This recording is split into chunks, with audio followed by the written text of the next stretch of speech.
Hare Krishna, welcome to my channel Arts of with Ayush, and in this video I will give the question and answers of Act 1 Scene 2 from Merchant of Venice. I have already given 18 questions from this scene, and in this video I will go with the other questions which are remaining in this scene. So please subscribe my channel if you haven't subscribed yet, and click the bell icon to stay notified, and also like my video to keep me motivated. If you haven't been to my previous video, please go in the previous video to learn about the 18 questions which I gave already. So let's start our today's chapter. So question number 19, how does Nerissa console Portia? So why this question is arising, that Nerissa consoles Portia. So what is happening, that Portia is sad, as we learned in the previous video that Nerissa is sad. Okay, so she is sad because she is completely clutched in the will made by her dead father. So now Portia will try to console Nerissa will try to console Portia and tries to make her happy. Okay, how? Nerissa consoles Portia by telling her that her father was always a good man. So she tells first of all that your father Portia is a good man. Okay, he was a very good man, and he is known as a very generous person, and he was the Duke of Belmont. He was a very knowledgeable person, and such men have good inspirations from heaven at the time of their death, making their wills. And these type of person used to have inspiration directly from the heavens. Okay, directly from the heavens they get the inspiration, they get the message to do something good. Okay, therefore the scheme of 3 caskets of gold, silver and lead, in which the one who chooses the right one gets Portia, is a scheme that he has planned in the moment of inspiration.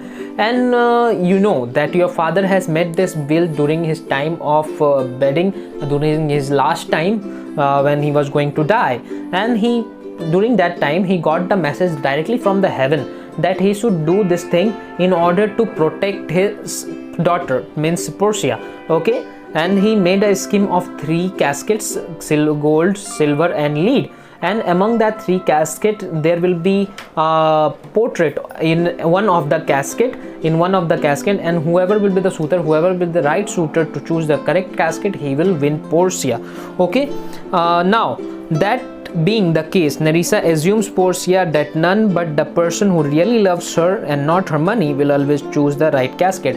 And by this scheme, the person who will really love you, who will not love your wealth, will choose the right casket, and it is very much sure and definitely this will happen, that the right person will choose the right casket and win your hand. So this was the first answer. So moving on to our next question, question number 20, what is Nerissa curious to know? So Nerissa किस बात को जानना चाहती थी? Nerissa is curious to know whether Portia loves any of the suitors who have already come to see her. So Nerissa wants to check whether Portia loves any of the suitors who already came to meet and visit Portia or not. So moving on to question number 21, what is Portia's reply? What does this reply reveal? Portia replies that Nerissa should repeat their names one after another. So as Nerissa was the assistant, she is having the names of all the suitors who came one after another to see Portia and to play the game of casket. So Portia asks from Nerissa that Nerissa, you take the names one after another, and I will give the opinion on each and every suitor, on each and every person. What's my opinion on those guys? Okay, and according to her remarks, Nerissa may infer her love for them, and according to from her replies and opinions, Nerissa can predict or depict that whom she loves or not. Now this reply reveals that Portia undergoes a change of mood from sadness to gaiety. So from this reply, Nerissa assumes that okay, from now Portia is completely shifted her mood from sadness to happiness. So this was question number 21. I hope you all are liking this video, and please give me a like by hitting the like button down. Okay, so moving on to question number 22, from where is the Neapolitan prince? So who was Neapolitan prince and from where he was? The question is from where he is. Okay, the Neapolitan prince is from Naples, which is in Italy. So he was a prince of Naples. It's a district in Italy. How does Portia describe him? Explain. So what's the opinion of Portia about this Neapolitan prince? So Portia describes the Neapolitan prince as being just like a wild horse. He is a dashing youngster, as wild as an unbroken horse. So Portia consider this person, this Neapolitan prince, as a wild horse, okay, because he was very much furious, and all the times he was very much sporty and very much dedicated, and he all the times talks about horses, horses, horses, horses, horses. He does nothing but talks about horses each and every time, okay. He thinks it is a great addition to his accomplishments and achievement that he can show his horse. So if we see that a prince of a very high status, they are not worthy of showing a horse. Somebody, if any horseman is there, they can show their horse, but the princes are not allowed to show their horse of their own. But this guy is telling that I can show my horse of my own, and this is one of my accomplishment. Along with this, we also know that the prince of Naples and the people also in the Naples, they are very good horsemen. So just to portray this feeling that he is a very good and extraordinary type of horseman, Prince of Naples says that he loves horses. So moving on to question number 24. Name the second suitor from where he is. The second suitor is the Count of Palatine or County of Palatine, okay, and this Palatine is in Germany. He is from Germany. Now question number 25. Explain the term Palatine. The Palatine was a district of Germany, okay, it's a district in Germany situated on both sides of the middle Rhine, okay. So in the river Rhine, R-H-I-N-E, Rhine is a very famous river. We have already learnt in geography, okay, I hope. So in Germany it's a Rhine, and both the sides, on the both sides there's a district which is named as Palatine. The term Palatine originally meant a dominion attached to palace, okay. Palatine especially means it's a dominion, it's a subdivision of a main palace, of the main king's palace. It's a subdivision of that, okay. Now explain the term County Palatine. The term County Palatine means the count of the palace, okay, the count of the palace. Count of the palace means not the direct king of that particular kingdom, but he is a count, he is a person, he is a very highly statused person of that particular place. He was the ruler of Palatine, and this person is the ruler of this district Palatine, okay. Like a consular, we used to have what, consulars, so he was a consular of that particular place, district. He was a powerful lord, and his authority was as complete as that of a king over his district. So he was like a king over his district Palatine, which is in Germany. So he used to call himself County Palatine. The term County Palatine used in general may mean any nobleman, and County Palatine in general means it's a nobleman of high position in the kingdom of Germany, okay. So this was question number 26's answer. Now moving on to question number 27. How does Portia describe the County Palatine? So what's the opinion of Portia about this person, County Palatine? So Portia says that County Palatine is always frowning, as much to say that if Portia will not marry him, she may choose someone else. So he was very frowny type of a person, means he was not having any kind of respect and gratitude towards Portia. He is just there because he is a county of that particular Palatine place, and he is here to marry a woman, okay. So according to that particular County Palatine, he considers Portia that if Portia doesn't want to marry this person, then she may go and marry someone else. He was very frowny, he doesn't even smile for a moment. He does not care whether she wants him or not. He is so sullen and morose that he listens to jovial stories without a smile. So when anybody used to crack joke or used to say any kind of jovial stories which are very much humorous, this person even at that particular time also didn't smile. So he doesn't smile, he was very kind of a frowny. He always used to make his face like this. If somebody says also some humorous thing, he used to do like this, okay. Yes, so this was the reaction of this County Palatine. He was a very frowny guy, okay.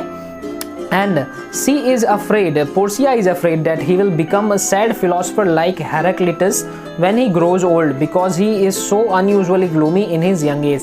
So according to Portia, this person will turn to a very weeping philosopher, or we can say very sad philosopher, who was very famous, and his name was Heraclitus. So he will turn to as Heraclitus. Okay, he has an abrupt manner when he speaks, and he is also having a very abrupt manner, means he is just like he used to talk with anyone very rudely and very in a very frowny mood, that always he used to show that he is in a grave mood or he is always in anger. So this was question number 27. Okay, now moving on to question number 28. Explain the weeping philosopher. So what is the meaning of weeping philosopher? As I have termed in my previous answer, he will turn into a weeping philosopher. So what's the meaning of this weeping philosopher? The phrase weeping philosopher refers to Heraclitus of Ephesus. Okay, there was a philosopher of Ephesus and his name was Heraclitus. He was a Greek philosopher who lamented the stupidity and folly of mankind and wept at everything in the world. So according to that Heraclitus, each and everything in this world is just useless. So he considers each and everything to be worthless, that nothing is there to be useful and nothing is there which could be used by this humankind, and nothing is proper. So he concludes each and everything to be wasteful, and he weeps on everything. In fact, he weeps even when the birds are even flying, he used to weep on that. So it was very much comical. Okay, so he was so distressed that he withdrew from the world and lived alone in mountains.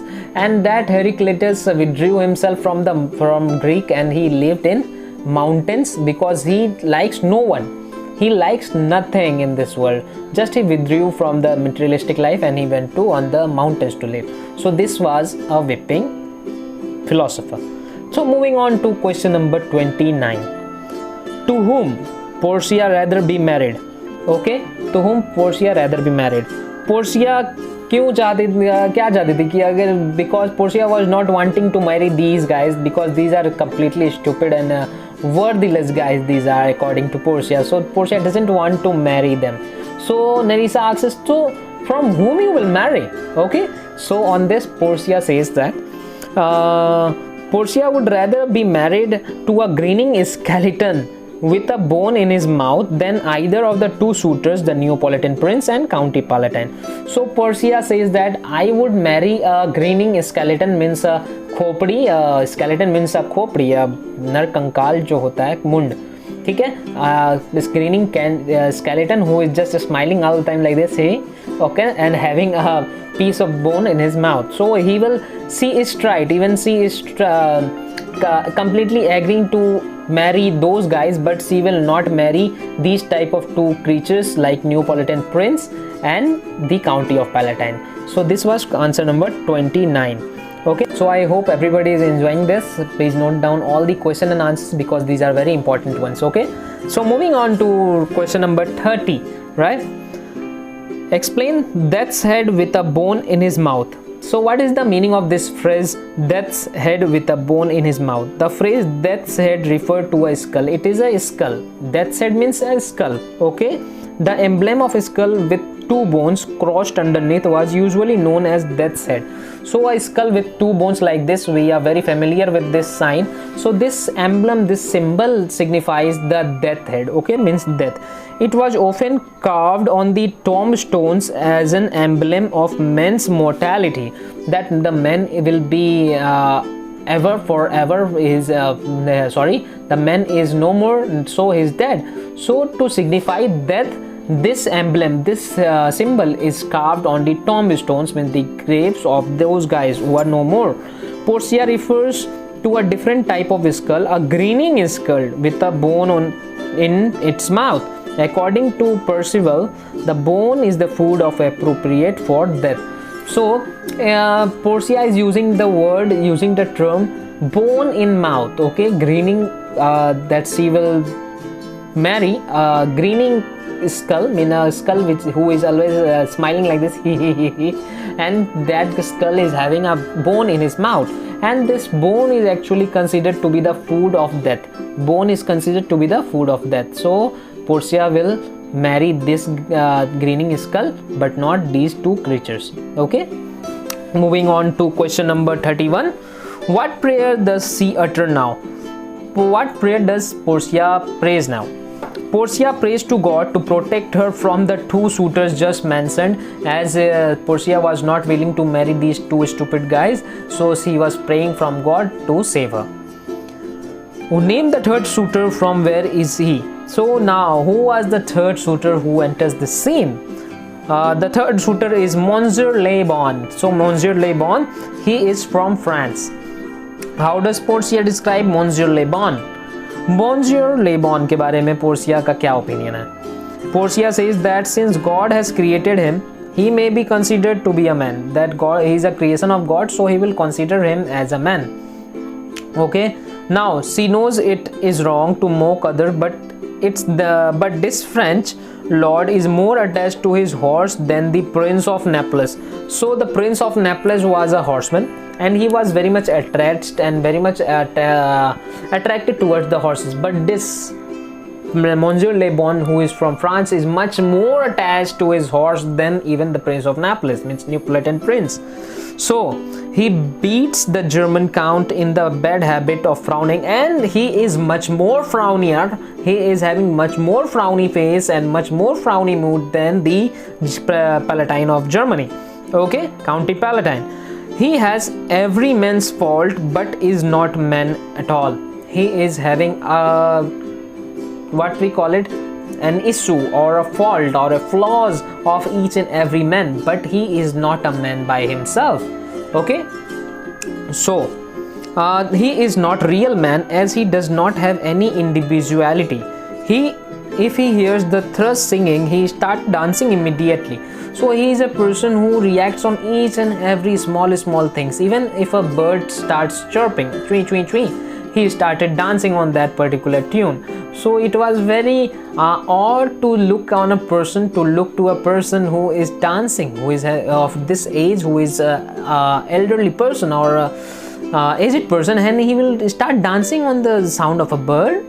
It is very much unobvious. It is not common. So if he feels inclined to fight and does not have anybody to fence with, he will take his own shadow as an adversary. So if he just has a mind to fight with someone, and if he doesn't find any enemy or anybody to fight or play a sword game with them, so he will find the shadow of his and he will start fighting with his shadow.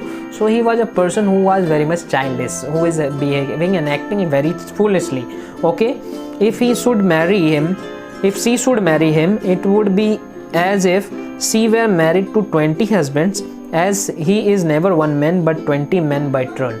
So Portia says that if she is there to marry this guy, means Monsieur Le Bon, it means that she is not going to marry one person. Now she is marrying 20 personalities, because this Monsieur Le Bon is having multiple impression, or we could call it multiple characters disorder, means he is having multiple characters within himself.